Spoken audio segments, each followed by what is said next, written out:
that's kind of one of the things I wanted to ask you about is since we did your reading, that was back a month or so ago, a month and a half ago, maybe. Yes, early September. Um, what do you feel about the Mayan calendar? And you mentioned this one person, but are there other people that you've been having conversations about with it, with related to it, or wanting to look up their days, or is it just that one person? I have definitely felt in my sense of myself internally and personally, I have felt more more aware of the alignment um, with my potential. I've definitely been feeling like the reading that you shared with me offered tools that I could truly make use of. Whereas when I was learning about my dream spell,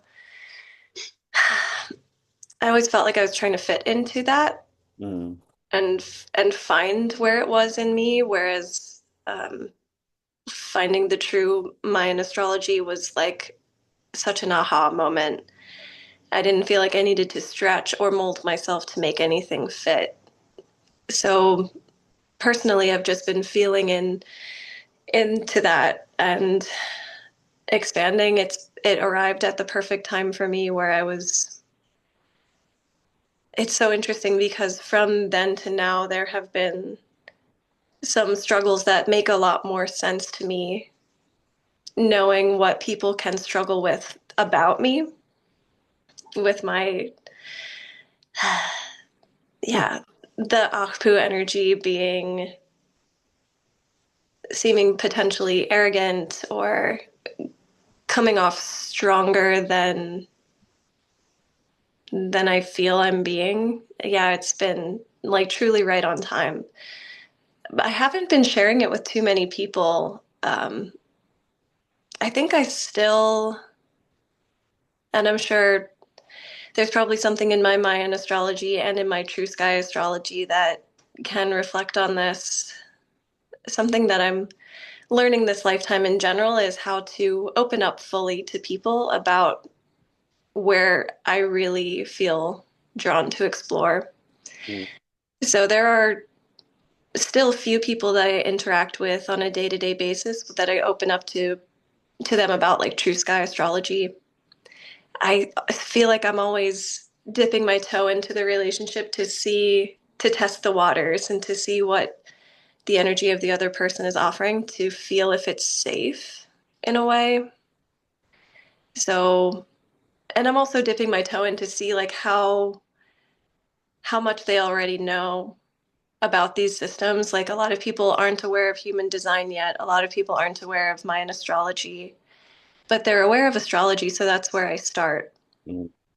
And I find that I feel personally like I need more permission from them to go deeper, but I'm not sure that I really do need that. So when I had this reading with a client and they were interested in one of my offerings that's called a Know Thyself reading, where we look into like human design, astrology, your birthday, your name, the Mayan astrology, gene keys, and we kind of like look for patterns with all of it. I was so excited because now I could add the true Mayan astrology. And then it was cool to find that synchronicity where I messaged you. I'm like, hey, Patrick, can you hook me up with the true Mayan astrology for this person? And you're like, hey, Sam, are you ready for a synchronicity? Because it was the exact same as mine.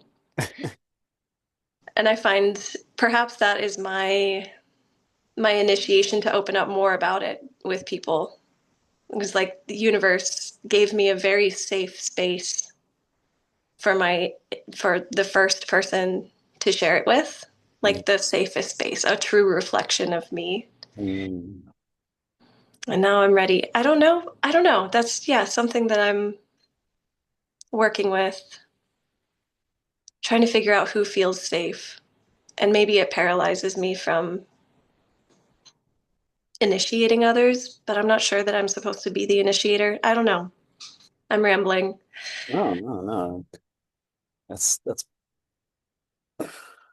it make I appreciate you sharing what you shared because it makes me think about your Mayan chart, how your right hand power is 10 Ish, and Ish is an aspect of it is it's secretive, Mm.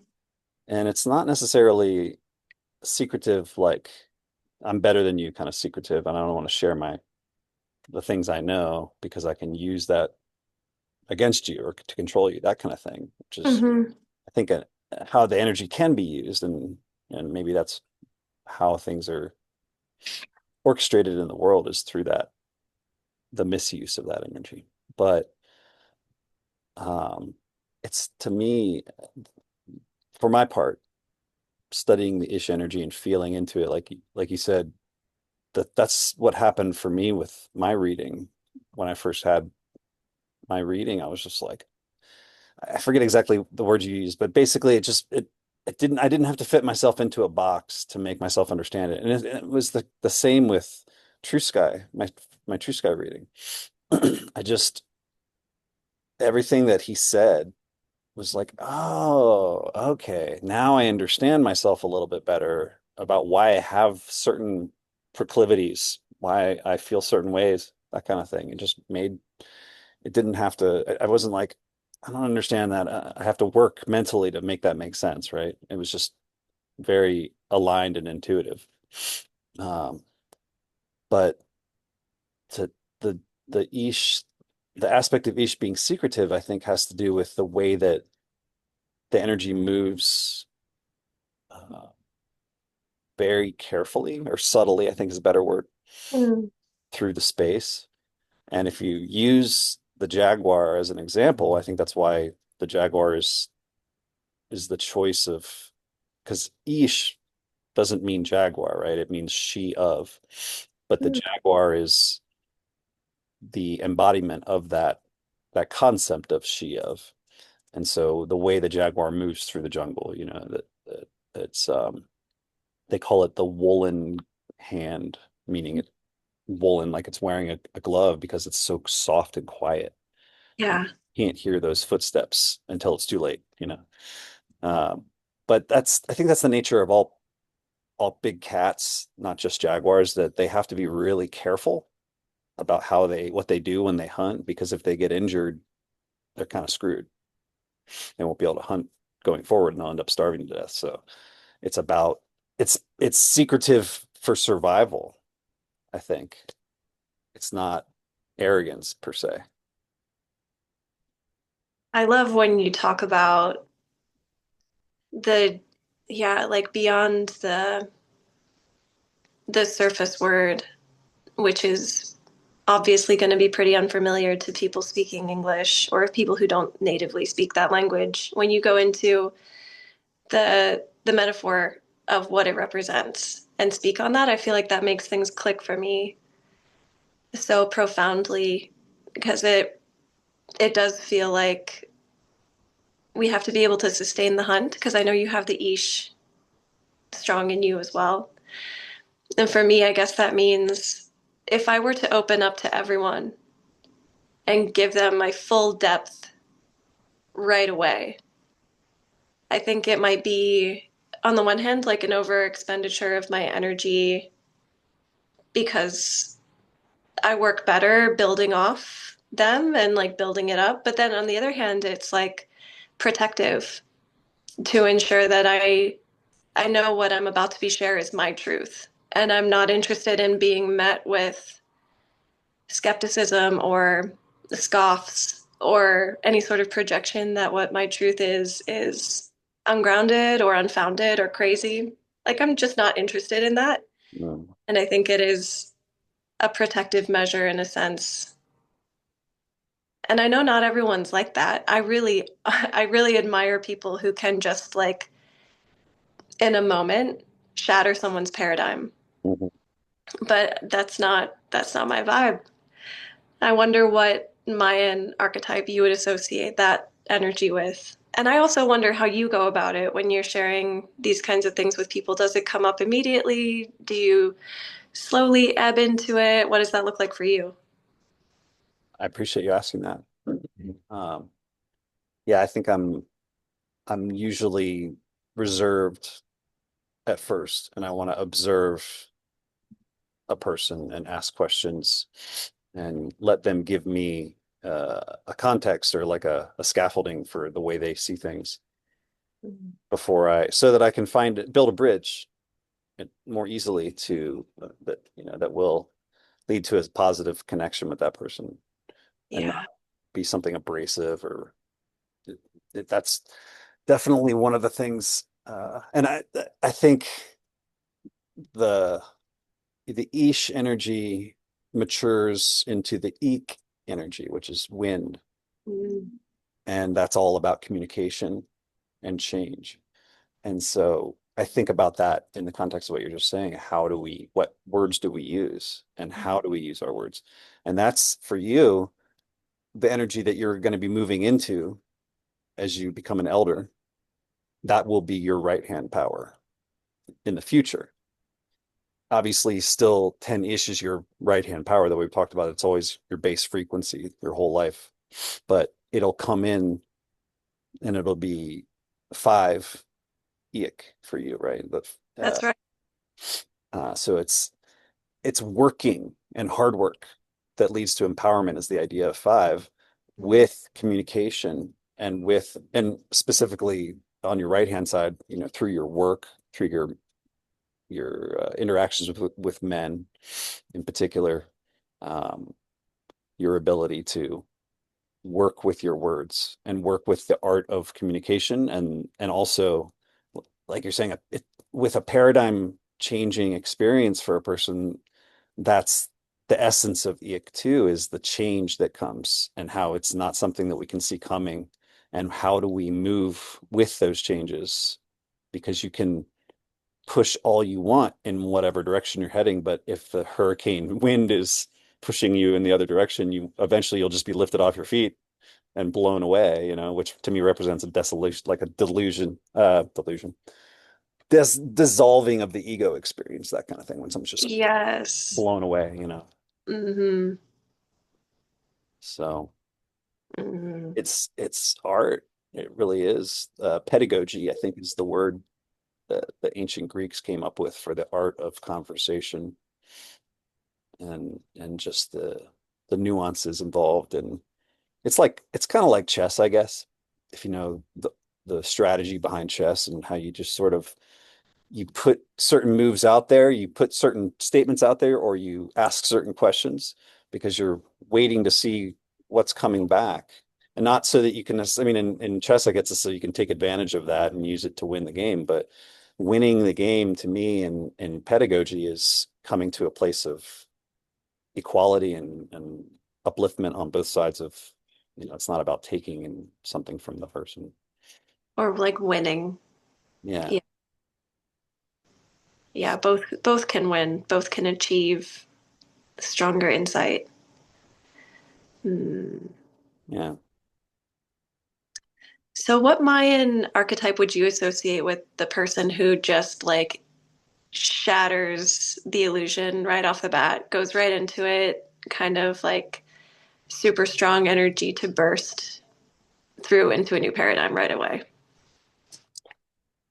Well, Akpu is definitely one of the possible answers to that.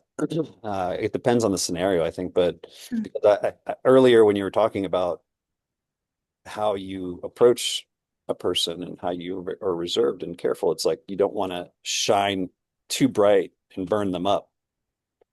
And so Akpu has the potential to be that energy if the shine is the right amount, not too much, not too little, right? Mm. But I feel like the Kef energy, which is the deer or the horse, is the translation of that, is another one that has the potential. That's really the role that energy is meant to play, is to be the one that stands up in front of the group and says, "Here's the message coming from the divine. Everyone needs to listen." That's why they're considered to be the priest. giving the sermon kind of energy, to the community. That's so cool. But it's said that they can discern the messages coming from the spiritual realm, the messages that come through the natural world. So the deer and the horse, they're said to be the guardian of the wilderness. Mm. They're the ones that rule over that space. And that when a person has the ability to connect with that and resonate with that energy, it means that they can walk around. My teacher uses the example of, that someone goes to the priest energy. It's not necessarily the actual, person that's the priest is carrying that sun sign per se, but it's the person that has that ability to work with that sun sign that often will go into that position in the community because they have a natural talent for it. So it's probably in their chart or they're carrying that sun sign. But that someone will go to them and say, "Hey, I've got this issue. I don't know what to do." And the priest, the Kech energy will say, "Oh, that's a great question. I'm going to go ask the mountain." And that they're going to go walk out in nature in the mountains and listen to the language of nature coming through the animals, coming through the elements, um, as a communion with the ego. So the ego is completely present, completely humble, not in a position of I know what this message means so much as I'm ready to listen because I have no idea what the message means. And that it's the choice to have that humility that allows the ego to be in the right frequency to interpret the message correctly, let's say. And it's like that, aha, I got it, is the interpreting it correctly, hopefully, experience. And then they go back to that person and say, this is what I feel is the message that I received for you. Wow. That's so beautiful. I feel like we need more awareness of life through that lens. Just not that we need more folks like that, but we need more folks to feel empowered in that when they have it. Like, God, the world needs that so much. I feel like it's coming back. I feel like there's an aspect of reality that's in all the hero's journey movies and stories that's the night is darkest before the dawn, Hmm. and that it's that we have to kind of go to an extreme absence of whatever thing so that we can understand it fully, and then it comes back to the other extreme. So if the fundamental reality of the human hero's journey is that we are connected to and part of the natural world, that we're not separate from it somehow, the way that our culture exists now is separate from the natural world, right?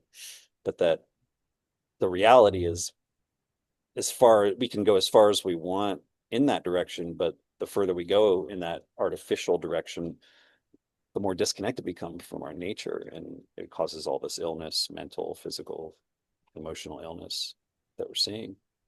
And so it's just sort of like almost like a desperation type of thing that we figure it out eventually. I think that's where we're at, that cusp point of just Oof. reaching desperation in their own personal lives. And they're starting to search in places that they didn't search before. And the internet gives us that in ways we've never had before. So, It sure does. It's so funny that it's taken the internet age to get us to see how much we need the earth and how much of it we haven't been observing. I'm thinking of it specifically in terms of like true sky astrology mhm.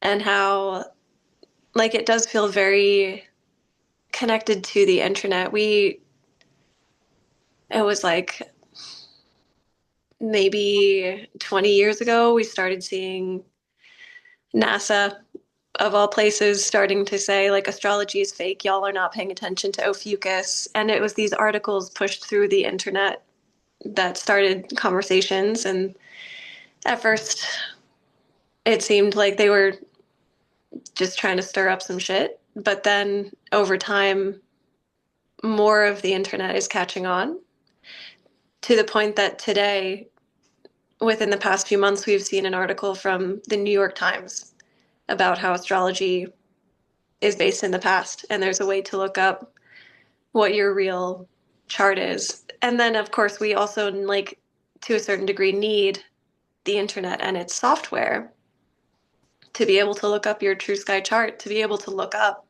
because of the light pollution that we have. It's hard for us to actually look up and see, oh, the moon is in this sign. We have to learn first through the internet what's really there, especially with astrology. And it's ironic, troubling, but helpful because it does get us to see, wow, I put my information in the software, the Night Sky app pulls up my chart, and I can see now the sun actually was in this sign when I was born and not what I've been told. I guess it is useful in the sense of like where the sun is because we can never see the constellations when the sun's out. Anyway, yeah. The more we fall into this devastation and loss, the more it seems like we're ready to wake up. And I do see this pattern of more and more people at least waking up to the truth in astrology. And it seems we've passed a collective tipping point with that, where most people know their tropical chart now and are sort of aware that they're not the sign that they're told they are. And it feels right on time because we are a devastated culture as a world. Yeah. And the more truth we can find, the better, the more helpful it can be.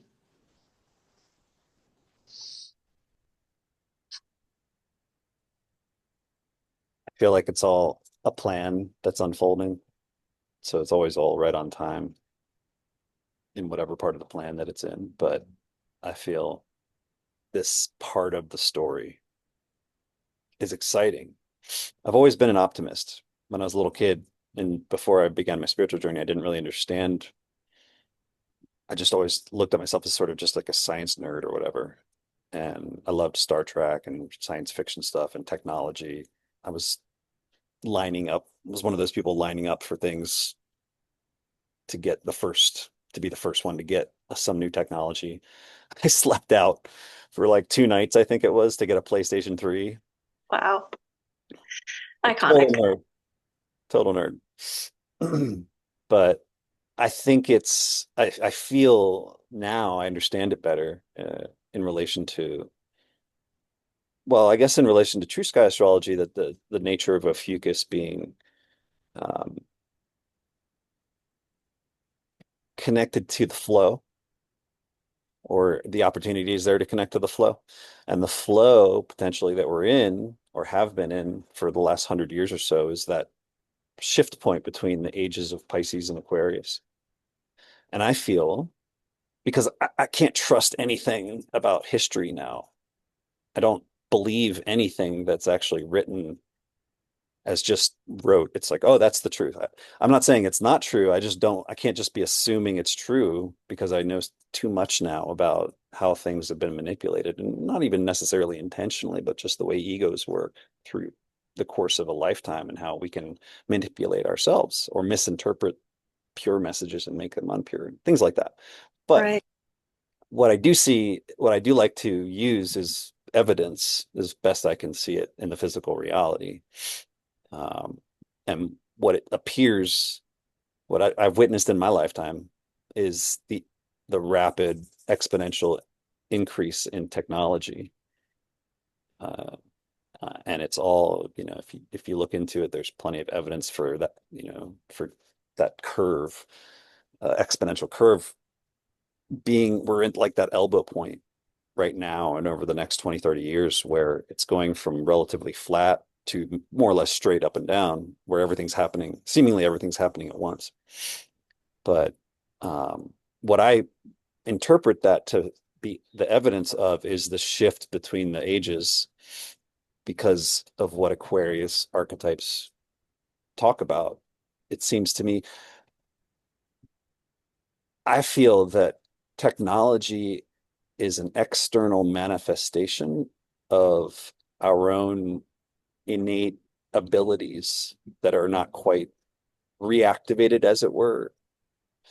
So things like telepathy and mind over matter and all these things that we all seem to feel are possible and seem to be part of what happened a long time ago with how ancient structures were built, that it was probably something like that and not some sort of machine that was doing it. But whatever.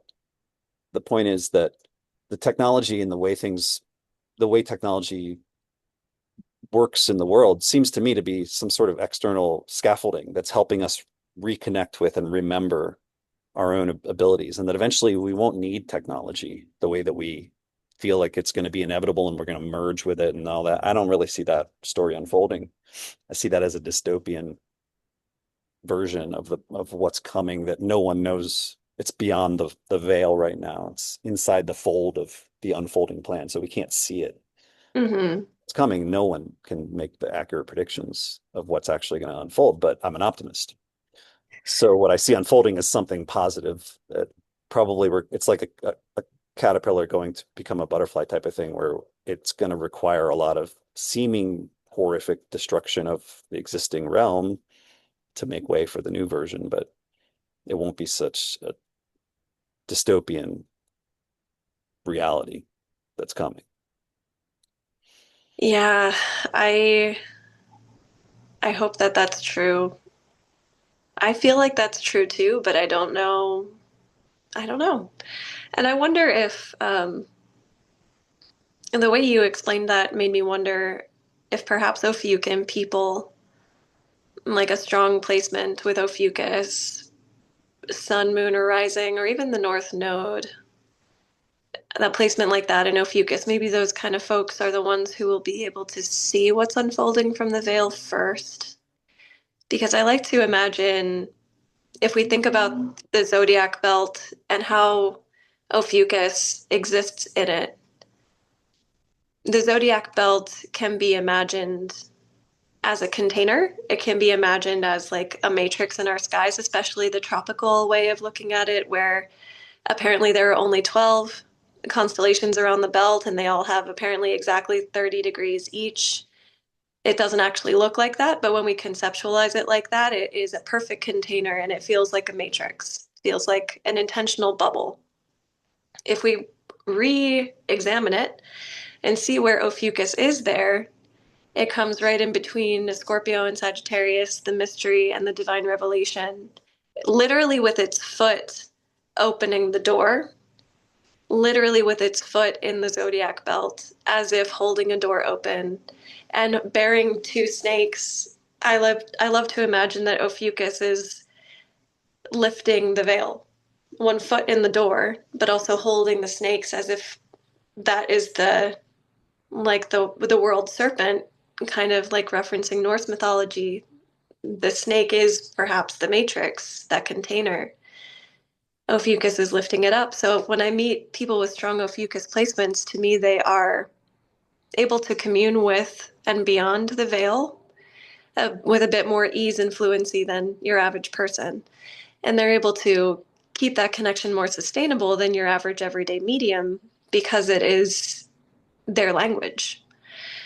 So when you're talking about maybe like with the shift into the age of Aquarius, we're seeing a lot of technology, we're seeing dystopian realities being predicted. But you were talking about like there's something else that's folded in to the veil that we're not really seeing yet. I wonder if Ophiuchian people are going to be able to see that more clearly. So maybe it is not just optimism, but sort of a psychic knowing within you that I can validate through this language. And I think we, as a collective, it's about time. It's about damn time that we validate Ophiuchus's knowing because it's been 2,000 years at least of rejecting something that is in plain sight trying to teach us something. And that energy of like being undervalued, overlooked, intentionally erased, that exists in a lot of Ophiuchus people too, because it is part of the archetype Mhm. that needs to be loved, cleansed, and eliminated so that we can get to the divine revelations that Ophiuchus has been trying to teach us all along. So it seems like if you're connecting to that, there's been a profound breakthrough in your inner work that enables you to move from what could be a very solid chip on your shoulder to like a very open, conscious heart. And that's worth celebrating, I think. A good way of describing it. My own journey with it. Yeah. Definitely used to have a chip on my shoulder. Well, that makes sense because you have, what is it, three, four strong Ophiuchus placements? Well, I guess it depends on the chart.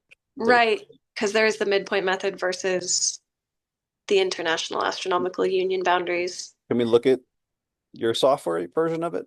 So I actually have your chart here next to me. So you have Sun, Mercury, Neptune, North Node in terms of the International Astronomical Union or IAU Hmm. boundaries. Okay. So that's four pretty strong placements. Well, definitely like you're saying, North Node and Sun, Hmm. but and is Mercury direct or retrograde? I think it's direct, right? Ooh, I did not note that. I'm not sure. Okay. I think it's direct, if I remember right. It's That's helpful. been a minute since I've looked at my chart. Yeah.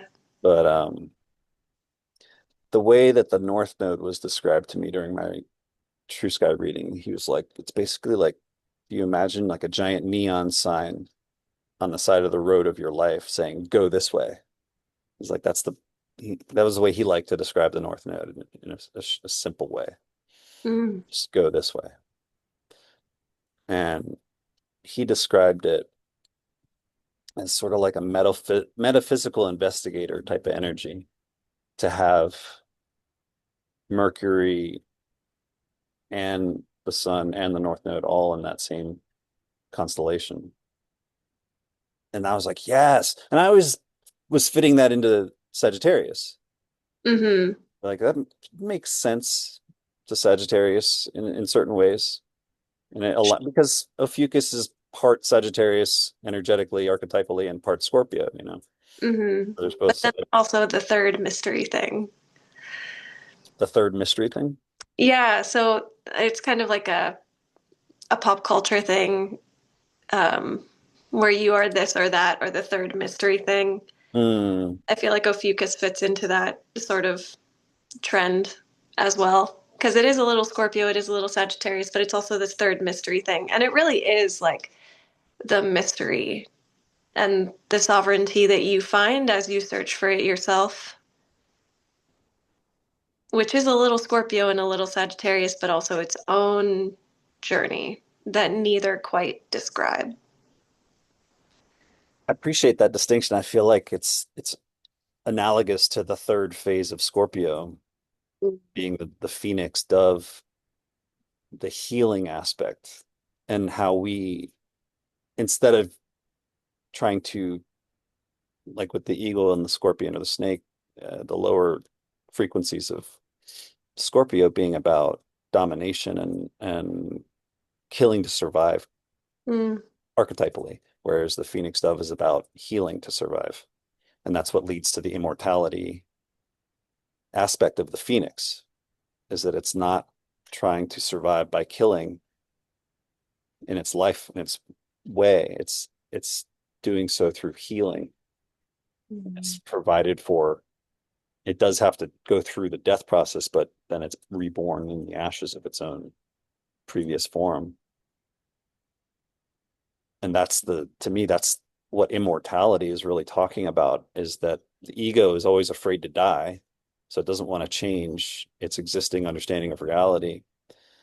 But then paradigm shifting things happen, or something happens on a smaller scale that leads to a small change. But whatever, it's metaphorically the same as burning up in the ashes that old form of the ego, and a new version of the ego then comes into being, incorporating the change. And so the ego continues to exist in the sense that I can look back at yesterday and know that I'm still the same thing that I've always been inside, whatever that is, we call it the ego, that, but I've continuously reformed and reformed and reformed.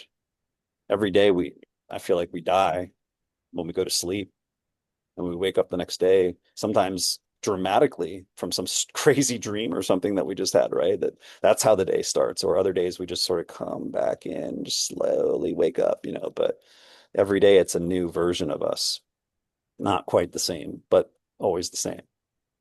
Yeah, the same but different. Yeah. But to me,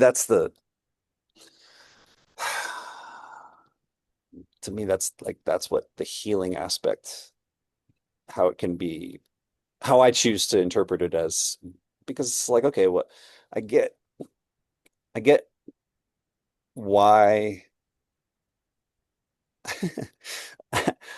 I always loved Guns N' Roses as a child of the 80s, but I never really understood what it was in particular that I loved about Axl Rose until I learned about Ophiuchus, because Axl Rose has a dance that he does where he's just sort of like moving back and forth behind the microphone, doing Yeah. it's the serpent dance. He's in the flow. And another artist that I love is Dave Matthews. And if you watch Dave Matthews perform live, if you just look at his feet, it's the same things happening that's happening with Axl Rose. Dave Matthews does this little, can't do it right now. My camera will start shaking, but he Right. does this little jig with his feet Hmm. that represent that.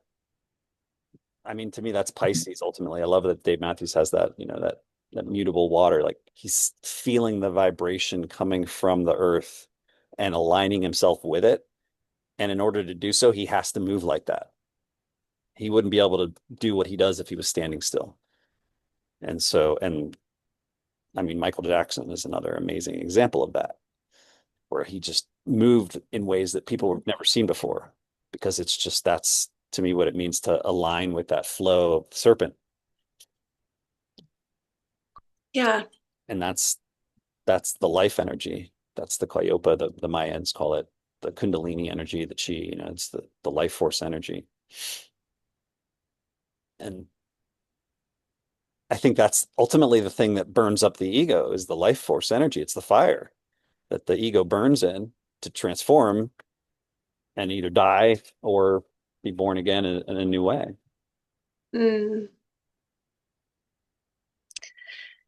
Yeah, it makes me wonder several things. First of all, I'm wondering like what are the true sky charts of those musicians like? Mhm. I'm wondering if they have anything in Ophiuchus or opposing. Mm. And then I'm also just pondering the Ophiuchus archetype for what it is more, feeling into that, the serpent bearer, and being in the flow, like you said. But I think for many Ophiuchus people, finding the flow is so hard. It's the work of a lifetime. And those that find it relatively quickly and are able to make their life's work connected to it, I applaud them because I'm sure it's complicated and it seems like the whole world is working against them because in some ways they provide energy that is against this world, the matrix at least, the small-minded, you are just a worker conception of the self and the human. Because there is definitely a toxic expression we see in Ophiuchus too, where those who haven't been able to find the flow, those who are still very much in the ego and haven't awakened the Kundalini, have a strong potential to manipulate and to be forces of, yeah, toxic manipulation in the world. And Ophiuchus is strongly connected with the symbol of the caduceus, which is a symbol for modern medicine, which is also manipulating us through big pharma. So there are some Ophiuchus folks who are very stuck in the ego who become doctors that support the paradigm and the matrix and the poison. And then there are those who have the right support, maybe the right aspects in their chart, the right interactions with people that activate certain things in their charts where they awaken and they realize they're not for this world, they're for the next world, the world that was before, the world that is possible. And then they become awakeners and healers in a way that makes an antidote from the poison, helps other people find the flow, because I think that's what Ophiuchus is here to do. Essentially, the key word for me with Ophiuchus is sovereignty, Mhm. to find sovereignty in the self and then to educate so others can find sovereignty for themselves. And true healing, not through any outside medicine, but through internal alchemy, Mhm. turning that lead into gold, turning the poison into an antidote. There are so many Ophiuchans out there, and I feel like I want to I want to go to each one of them and like hold the sides of their face and kiss their foreheads and be like, do it, be free. But it's just, yeah, it's such an effort that needs to be undertaken. And I know not everyone has the capacity to do that. Like trauma is a real thing. And also, it seems like low key Ophiuchans come in with their fair share of it because they're meant to be healers. So, yeah. Yeah, I resonate with a lot of what you said, and it makes me think about the Jaguar energy as well. Um, there are certain aspects to the Jaguar and Ophiuchus that I feel are similar. I feel that too. Um, Definitely the secretive aspect, but again, it's it's written. I don't know if it's accurate, but it's written that the Ophiuchian energy is secretive because of the persecution that it's received in the effort to suppress it, and that it didn't necessarily originally have that secretive nature to it when it was practiced. I also, and I don't know if we've talked about this or not, but I've come across some research that indicates that Ophiuchus was actually originally a woman holding the serpent, not a man, as well as Aquarius originally was a woman Yeah. pouring the water back onto the land. And so I think that's interesting, and it sort of makes sense to me. Again, the Jaguar is the most feminine of the sun signs, uh, and Ophiuchus is portrayed as a masculine or neutral energy. Maybe it's better to say it's more neutral, but I feel it's actually a more feminine energy. And to me, the serpent is definitely a feminine energy. hmm My perspective, being a man. So maybe it's different for women interacting with the serpent energy and the Ophiuchian energy, but it feels feminine, strongly feminine, like archetypally, from the beginning, it was like first there was the feminine energy that birthed the masculine at the beginning of creation. So I feel like that's what that's speaking to is the reestablishment of the feminine as a balance with the masculine instead of the patriarchal suppression of the feminine that's existed for at least for recorded history. Right. So And we always have to be cautious when we're looking at recorded history because, on the very surface level of questioning it, we know it's written by the victors. yeah. But as we go deeper, it seems like it's, manipulated even further. But I love that you brought that up because I think that was something that we that I started to sprinkle in briefly when I was going over your True Sky astrology questions with you too. Like when you look into different cultures' mythologies and track backwards past the Greek myths of Asclepius, we see the serpent bearer or serpent deity archetype several different places, and it's almost always feminine. Mm, And it's almost always related to dream work and healing and sometimes dogs, which we see all of that carry over into the more modern Greek mythology with Asclepius. But it's almost like everything from the past was copy pasted, except in a male body this time. Mm, So I do find that looking into Ophiuchus's story, we see femininity stronger than masculinity, femininity existing longer than masculinity. We also will see deity representations of this serpent goddess where she is like a priestess of sexual arts. And that is also something where you were talking about Ophiuchus kind of didn't always need to be hidden. I think that energy is a part of it. Like we have demonized sexuality so much in this culture, and then we hypersexualized ourselves and created something totally different. In that story, we forgot the sacredness, mm, which was always present for so long and was intentionally manipulated to grow the Kundalini, to awaken, to heal. So it's interesting. All of this kind of also gets loaded into the psyche of an Ophiuchus person, where there's maybe specifically sexual trauma that needs to be healed, or a recalibration with sexual energy so that it becomes sacred. And then I've also been noticing Ophiuchus has this sort of natural queer frequency to it.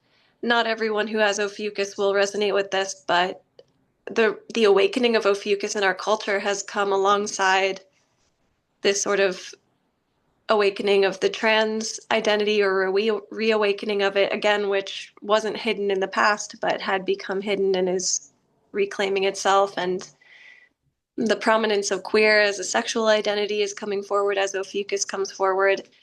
And even if there's not like a queer sexual or gendered identity in an Ophiuchus person, there's usually a sense within them that they know the traditional gender roles are, like, on the one hand hard to maintain, on the other hand super limiting. There is femininity within the masculine, there is masculinity within the feminine, they're interwoven within every person. Ophiuchus people teach me a lot about that and remind me that we are always multiple things. But yeah, I think Ophiuchus is really, in so many ways, like opening the door for us to remember what we're capable of, to not hide from our potential, to remember that we can actually be the change that we want to see, because the world is changing and she's reawakening right on time. So for sure, I relate her with the feminine most and refer to her with like she, her pronouns almost all the time. hmm, She feels like a divine teacher of darkness, mm. darkness being not as scary as we thought, but like the womb that we're born from, and the cosmic void where stars come from, and the earth where plants grow from. It's a fertile space that's become thought of as so scary. But when we look at it, we learn so much. It's like the truest reflection of what we are. The fruitful darkness. Yeah, the fruitful darkness. That's a Trevor Hall song. Ah, now I I'm wondering about his chart. what's that? Now I'm wondering about his chart. Where's the Uh, few? I used to manage a float spa, and Interesting. so I got to float for a lot. Like I don't know how many hours I've been in a float tank, but it's a lot, like more than 1,000 probably. Wow. And I would usually have my music playing in the room so that when I got out of the tank, I would have music playing. I would always float after hours. I'm not floating while other people are floating, blaring my music, but Right. a, more than could be said is statistically significant that the song Fruitful Darkness was either on when I got into the tank or it was on when I was coming out of the tank. And the Hmm. playlist that I was on shuffle was hundreds of songs. So, the possibility of that being just because that song came on a lot. No, it's not that. It's that I was being given the opportunity to make that connection and floating is in total darkness. You can't even see your hand in front of your face. Right. I have done it once and it was incredible. Yeah, I'm jealous that you got to do that like so often as a part of the perks of the job. That sounds, I miss it. Unfortunately, the company shut down because there was flooding. Like the location was below sea level or at sea level down in downtown San Diego. So 2 years in a row, we had really monster rains come through in January and shut the spa down. And the second time, it was just too much to recover from. So man. uh, I didn't realize it until I didn't have access to it anymore. It's like, if you want to look up another singer, Cinderella from the 80s, don't know what you got till it's gone. Mm, So I realized after the fact that it was during the time that I had access to it, which was across a 6 year period, it was like my primary form of therapy to deal with all the various things I was experiencing during that part of my journey. It was like I needed that space. And it helped me understand what you said, which was awesome, perfect. That the darkness is not evil. And that's a program of the Matrix to make us feel that way so that we don't go into the darkness, right? But that it not only is, it's the place where all things come from. So yes, there are scary things in there, but there's also beautiful things in there, and everything comes from there. So to be resistant to it is to be resistant to ourselves, to our truth. And yeah, you said it very beautifully. thanks. To tie into what you said about the the synchronicity of a fucus and gender confusion or transformation. I agree. I feel that at the on the other side, there is no gender. Mm, Or if there is, it's a totally different understanding of what gender, because whatever we're doing here, I feel like it's a place of learning, of I maturing. agree. I don't feel like we're in a prison. I don't feel it's a soul trap. I feel those are concepts that help us, like training wheels, kind of, to get to a place of healing. But we have Mm, to go through those like scary versions first to be like, oh, to see and move through that fear. That's the point of it being there, so that we can grow past it. But um, I lost my train of give thought. it a sec. Being open to the darkness and understanding the connection between the shift back into Aquarius, Hmm. the the gender confusion. David Icke talks about it's part of the plan of those who control the world to confuse gender on the way to fusing it, so that there are no more genders, because they want us in a, literally like a matrix kind of situation where we're just in pods or whatever. So, and humans won't be naturally born anymore. So they want us confused so that we're lost and not attached to the old version of male and female, so that we can then more easily be manipulated and controlled into an idea that gender is sort of irrelevant, which is some sort of like fundamental truth about the way things are on the other side, that gender is irrelevant. So yes, it's some scary Yeah. dystopian version of reality that could manifest, but I think it's really more about bringing forward a fundamental truth that's been lost or forgotten or maybe suppressed, about the nature of the male and the female. And when I started learning about Ophiuchus, actually, I guess it wasn't until yeah, it was I can't exactly remember when I discovered the Mayan calendar Mm, myself. So around 2014, I want to say. So it was before that I had learned about Ophiuchus. And I learned about Ophiuchus from those NASA articles. right. Of Ancient Egypt, course.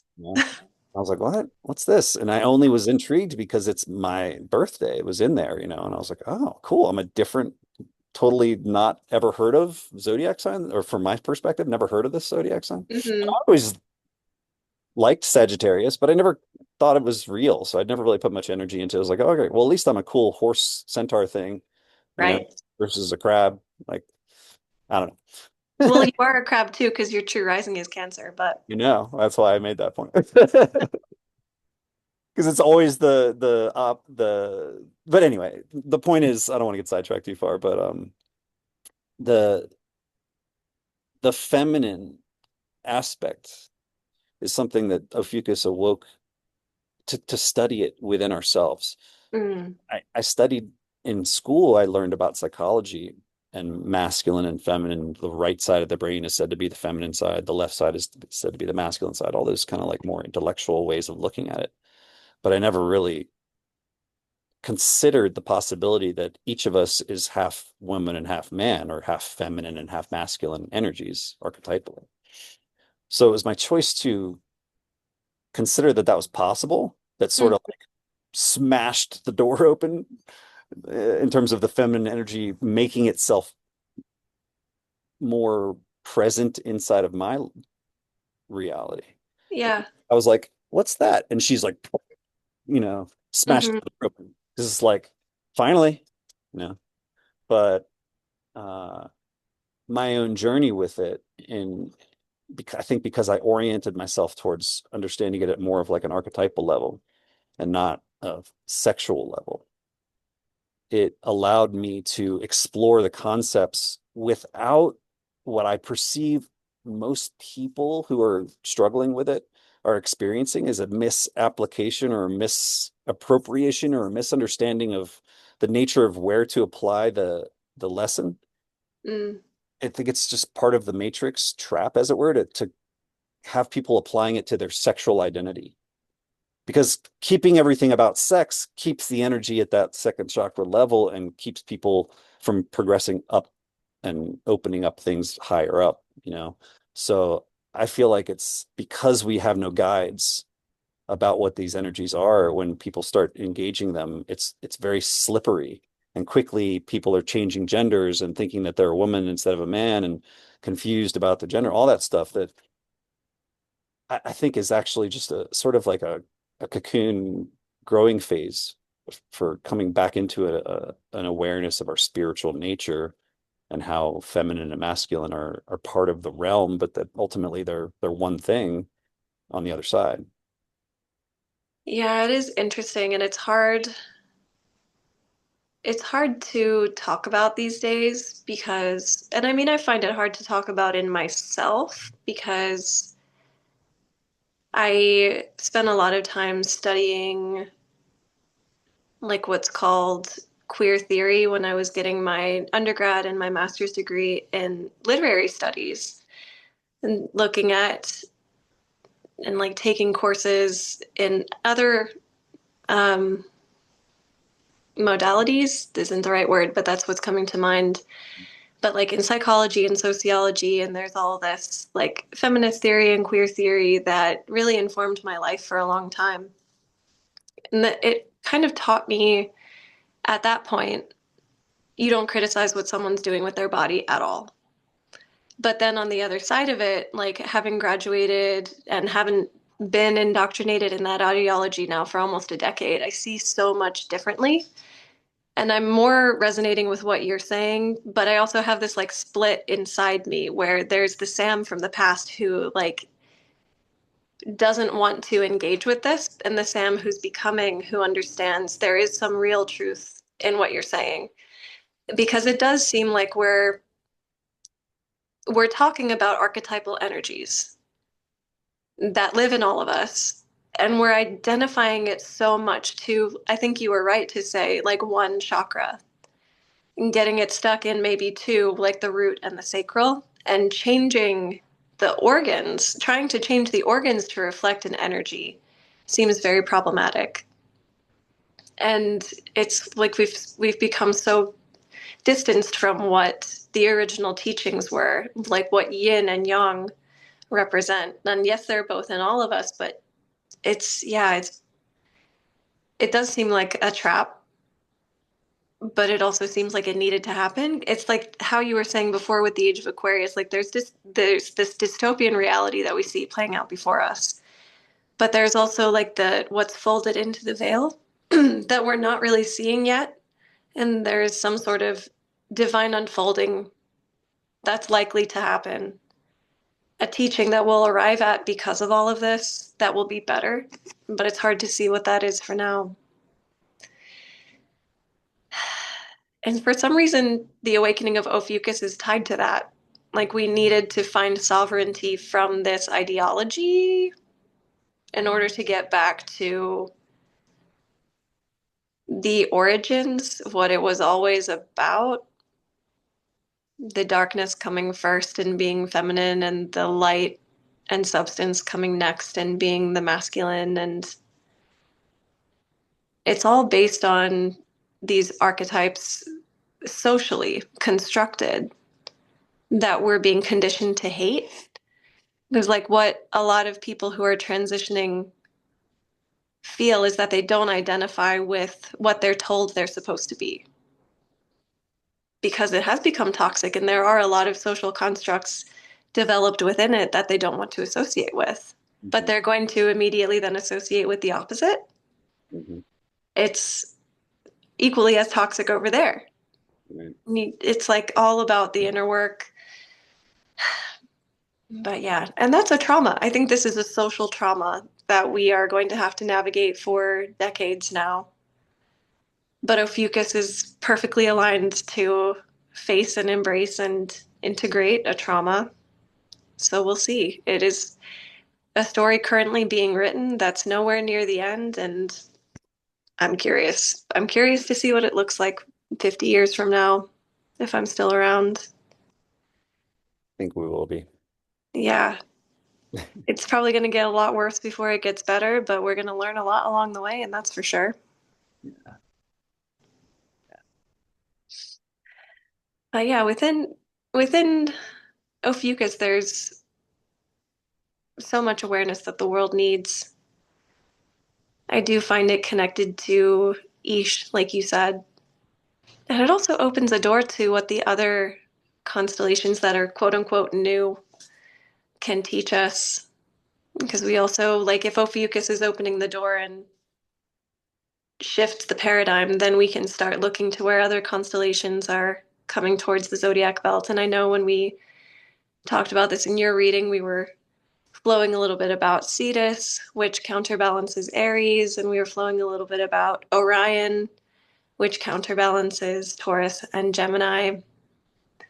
And there's so much that is hidden in plain sight that we forgot we have language for. I think that's a lot of what True Sky Astrology teaches me. And that's honestly what your connection to the Mayan chart teaches me too. Is like there's so much more language than what we've been given that can help us understand ourselves in a way that's so much more rich Mhm. and real. And we've just gotten lost in the matrix, simplifying and demonizing. But we're waking up. That feels quite certain through all of it. I don't know how you feel about diving into Cetus and Orion now, because I think we've already been flowing for an hour. Maybe that can be another episode that we do in the future. What's the vibe? Yes and yes. I definitely want to talk about that. And I'm whatever I'm good uh time wise. So whatever your schedule dictates for you today is fine with me. If you want to do another recording another day, it's fine with me. We can continue.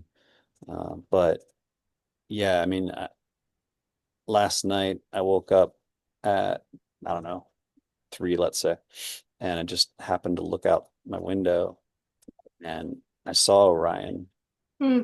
And what I saw that I know I've seen before, but just because I lived in the cities most of my life, it's only rare that I was out in nature.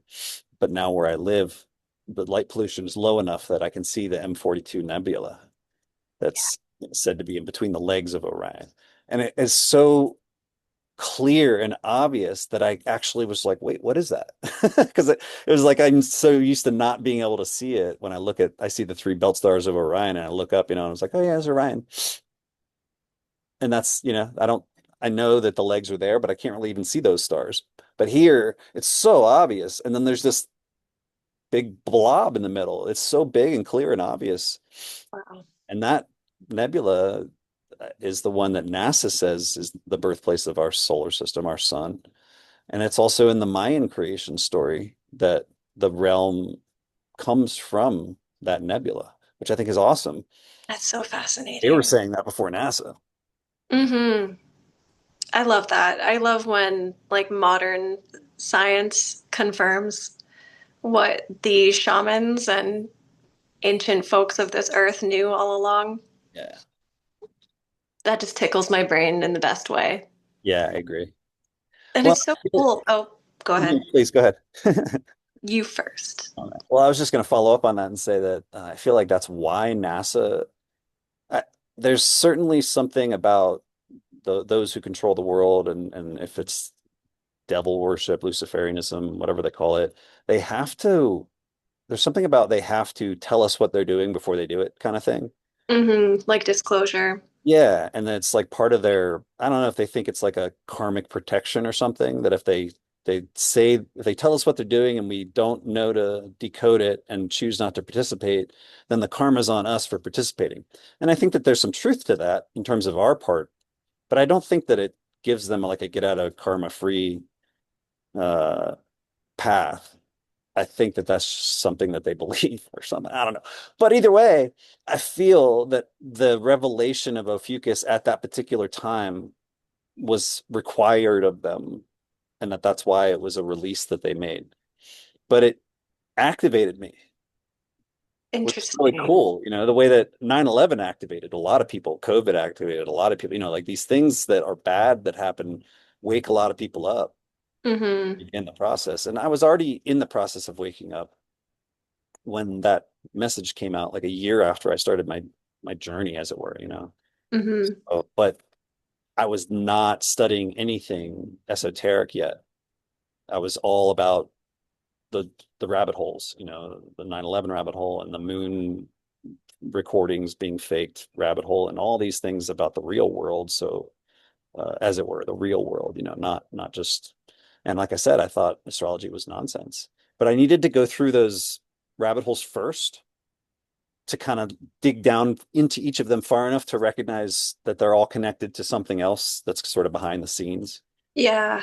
It's esoteric, it's big picture, and that's the thing that connects all those. That's why they seem so unrelated when you look at them individually. But when you look at them from the perspective of the esoteric, they're all connected to a plan, goal. So they releasing the information when they did was part of my journey, Hmm. Asian journey, as it were. And I'm at that particular time, I was learning some really powerful information about the way the legal system works and just very material reality 3D rabbit holes that were I could have gotten lost in there, honestly. And so Hmm. Fucus sort of saved me from staying in those. And I think that's what you were talking about earlier, related to the way that the energy can potentially be manipulative. Yeah. It's not counterbalanced with the light, as it were. Hmm. But back to Orion, I think we talked about this, that they're not exactly on opposite sides of the sky from one another, Orion and Ophiuchus, but I do feel that there's something related to the story of representing Orion representing the hunter who kills Hmm. versus Ophiuchus holding the serpent. So I think about that. Yeah, they are on opposite sides of the zodiac. It isn't quite perfect, but It's like they're significant standing enough. on either side of the river, right? Yeah, yeah, that would be more accurate. And so they're facing each other and providing reflections for each other, even in the sense that like in Orion we see the birthplace of our sun, and then in Ophiuchus we see the birthplace of our galaxy. The Mm, supermassive black hole that is the supermassive black hole at the center of the Milky Way galaxy exists. We can see it in Ophiuchus. yeah. So, and that's the what's called the Great Attractor, the galactic center. I Mm, think it's M15. I'm not totally sure on that. But yeah, that celestial entity is part of Ophiuchus. And then opposite ish. in Gemini, which is actually Orion, we see the birthplace of our sun, Hmm. the nebula that we come from, more locally than like the galaxy that we come from, which is obviously more expansively. Yeah. But they're paired, and they're paired in the mythology of several different cultures too. The idea of Orion and Ophiuchus, they dance together in so many different ways, and it is like the mortal human with a divine purpose that's in Ophiuchus, and then it's the divine human with a mortal body. Or sorry, yeah, so Orion has the divine, the first one that I said. The mortal human with a divine purpose is Orion. Hmm.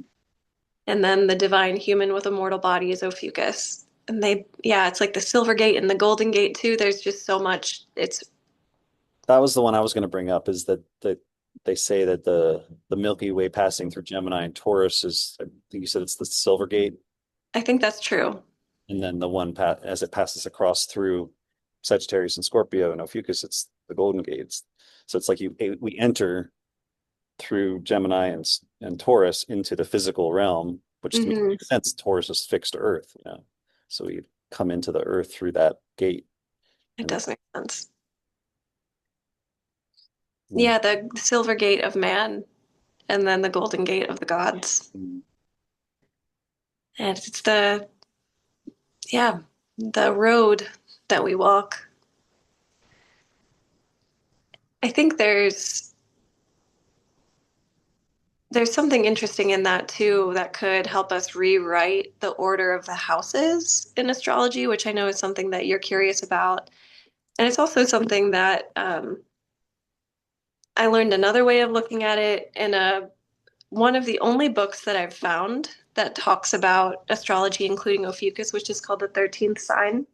oh yeah, I Pretty haven't, cool. yeah, I haven't bought that book, but it's in my cart actually. It's very interesting. I think it's great for people who are newer to incorporating Ophiuchus. And then for those who are a little bit more seasoned with it, there's an interesting flow with the houses that I think is different from even what you were talking about. But yeah, just I'm loving the door that's opening as more and more people are learning about this and almost like their own Ophiuchian or Ich channeling that comes up as they start connecting to it. And it's like this bigger messenger Mhm. that's operating through all of our minds, shifting the way we think, creating beautiful pieces of literature and legacy from that. And it was there all along. We just forgot we could access it because we were told it didn't exist. I feel like that's connected to I can't remember if we talked about this before or not, but the great year, the 24,000 year precession of the equinoxes cycle being sort of like a sine wave, the rise and Mm-hmm. fall of human consciousness over the course of 24,000 years. And that going from 12,000 years ago at the height of the golden age down to 500 years ago, or yeah, 500 years ago, I think 1500 AD is said to be when we were at the bottom of the wave and therefore Mm-hmm. lowest consciousness of our divine nature. They say that when we're in the golden age, we're at 100% connection to spirit. And then we move into the silver age and we're at 75%. And then the bronze age is 50%. And then the iron and dark age is 25%. So for the past however long, we've been in the dark age.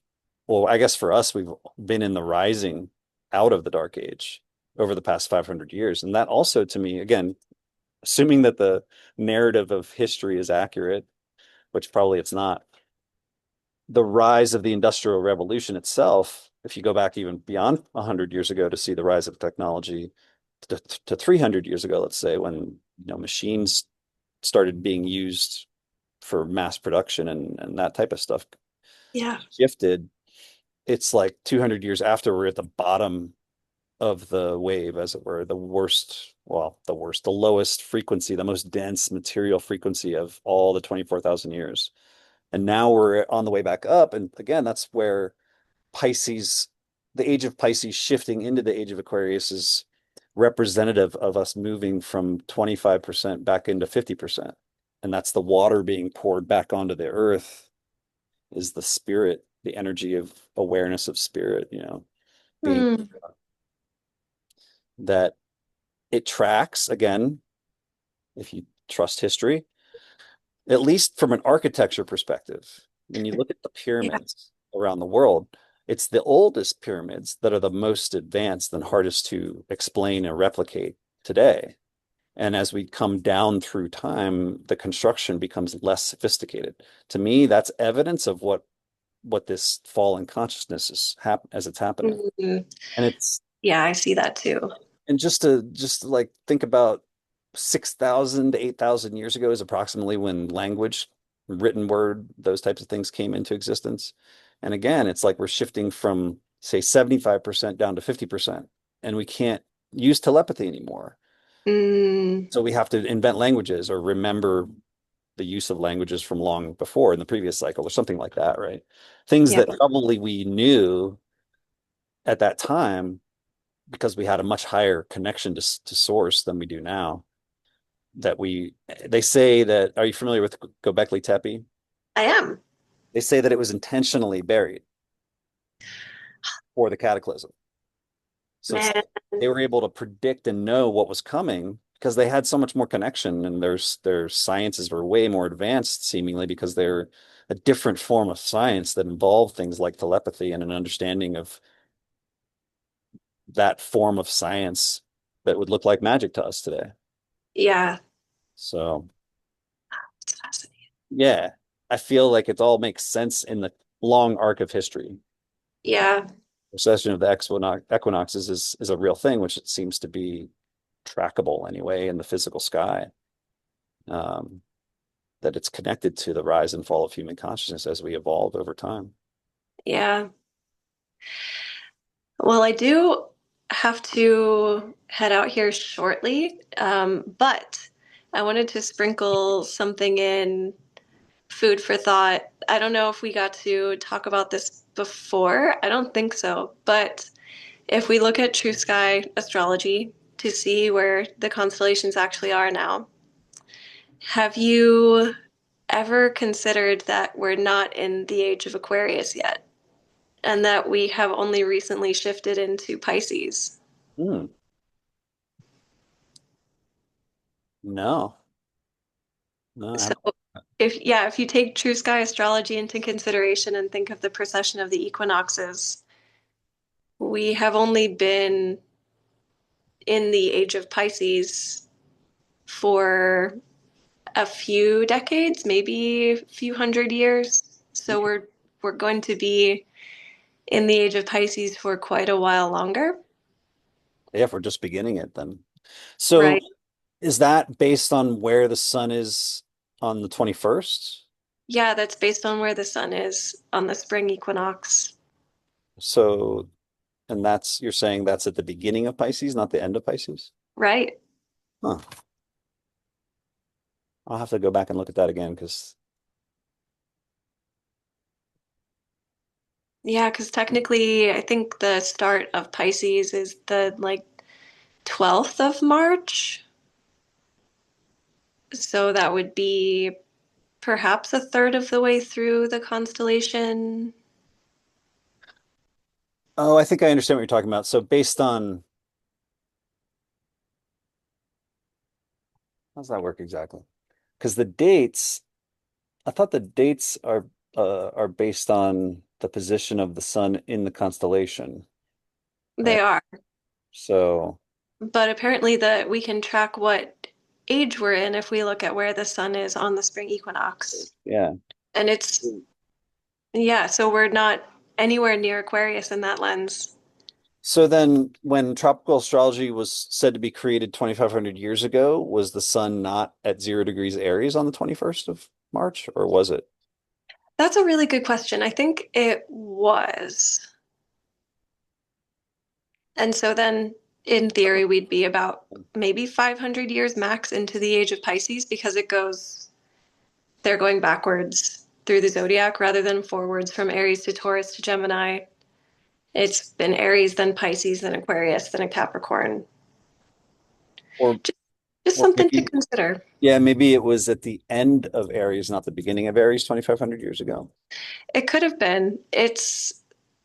Yeah, so this is something that I've been a little frustrated with, probably because of the limitations of technology, and I'm not sure exactly what software I need to look this up, but I can't actually, whatever access to astrology software that I have, I can't figure out what the skies actually looked like 2,500 years ago, I would 2,000 go years back. ago.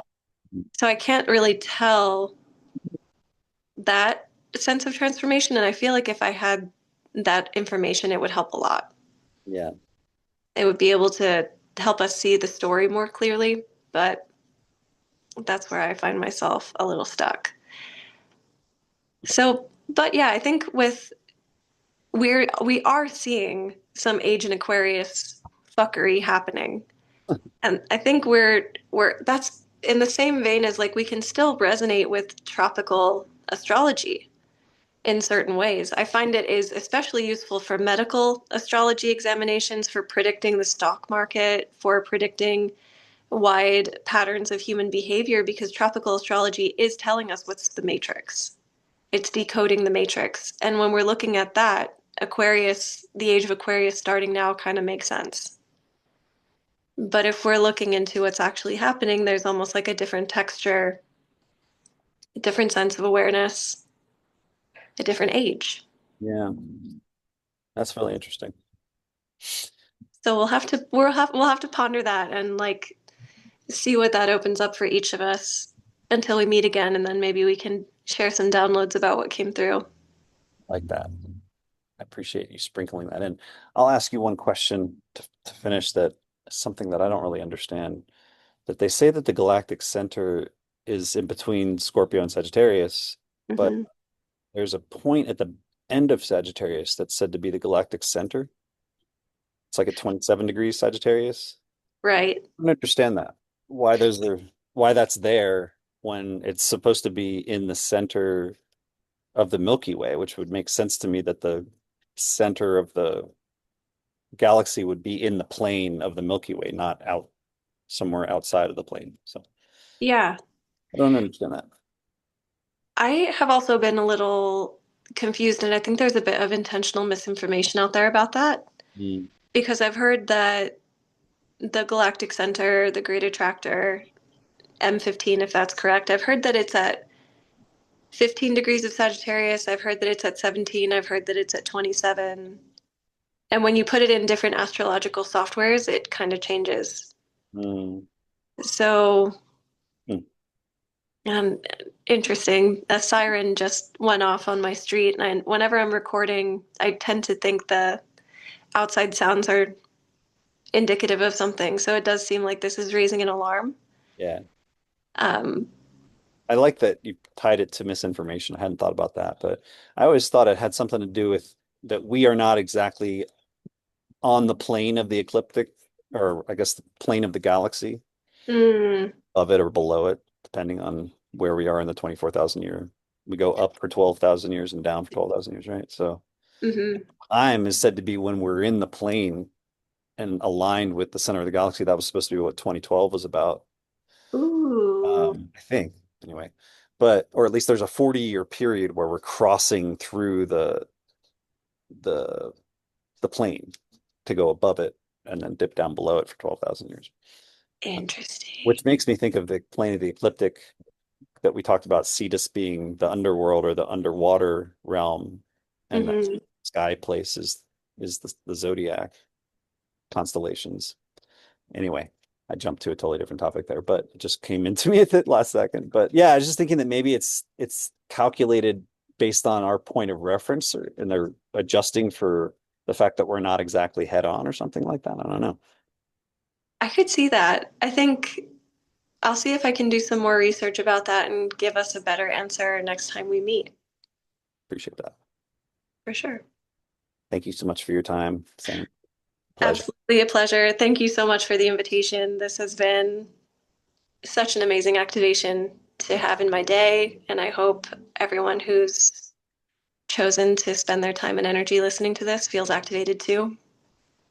That would warm my heart so much, and I feel like the world needs it. So, for everyone who's choosing to tune into this, thank you for being here. And Patrick, thank you so much for holding space. And Ophiuchus, thanks for the inspiration. And to the Ish energy, thank you as well. We hold space for so much more than what we know on this day.